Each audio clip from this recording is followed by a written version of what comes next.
大家好，我是曹卫东。最近呢，美、英、法、德都在讨论一个重要的问题，就是如何向乌克兰来提供重型坦克。为什么在这个时候重型坦克成为一个特别主要的话题呢？因为俄乌冲突现在主要的交战的战场是在地面。那么这个坦克号称陆战之王，所以呢，可以在陆战中发挥重要的作用。那么无论是美国、德国、英国他们都有世界上最先进的坦克，比如说德国是豹2，这个英国是挑战者2型，包括美国的 M1A2 这样的坦克。那么这些重型坦克的特点呢，是自重都很重，起码是50-60吨，而且呢，这个主炮起码是120毫米的，比如说线膛炮、滑膛炮那么又有穿甲弹。自己的防护呢又很好，信息化程度又很高，所以呢，这个在陆地的争夺战中，尤其是在快速的进攻对一些重要目标争夺上可以发挥重要的作用。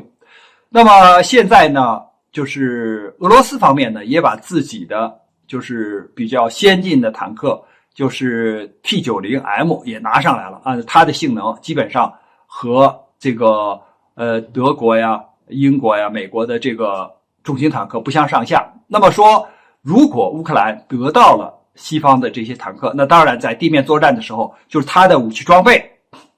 起码这个陆战之王是和这个俄罗斯的这个坦克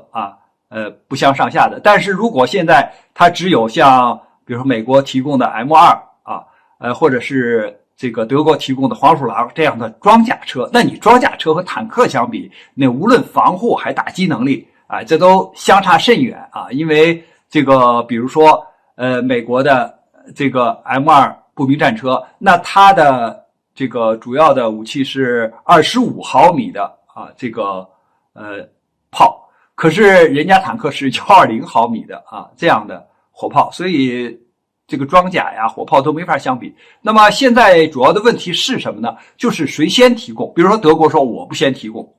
那英国也说我也不先提供，就是我可以提供，但是我不先提供。那么我认为呢，最后这几个国家还是要提供。你不提供的话呢，乌克兰它没有这样的先进装备，或者是说没有这样的这个陆战之王，它没法在地面上在武器装备上取得一个和俄罗斯相抗衡的这么一个力量，那也就没法取得更好的战果。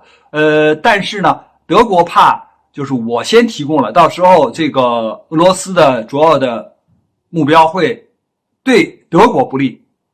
那么比如说英国可能有这样的考量，那么这几个国家呢很有可能同时我们同时提供向乌克兰来提供这样的各自的主战坦克。还有一个呢就是数量，因为这种主战坦克的这个造价不菲那这个到底每个国家提供多少，这恐怕也要达成一个协议比如说大家都提供36辆，都提供24辆，或者都提供一个什么样的数量级的坦克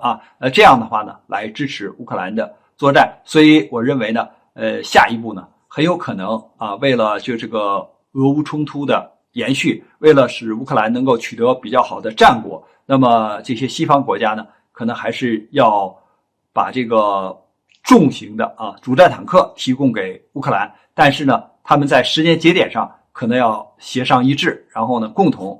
在同一个时间节点，然后向乌克兰来提供相应的这个装备。那么这些装备提供以后呢，我们可以看到，在俄乌冲突中呢，地面的这种交战可能更为激烈，而且呢，这种就是相互的进攻防御的这个作战的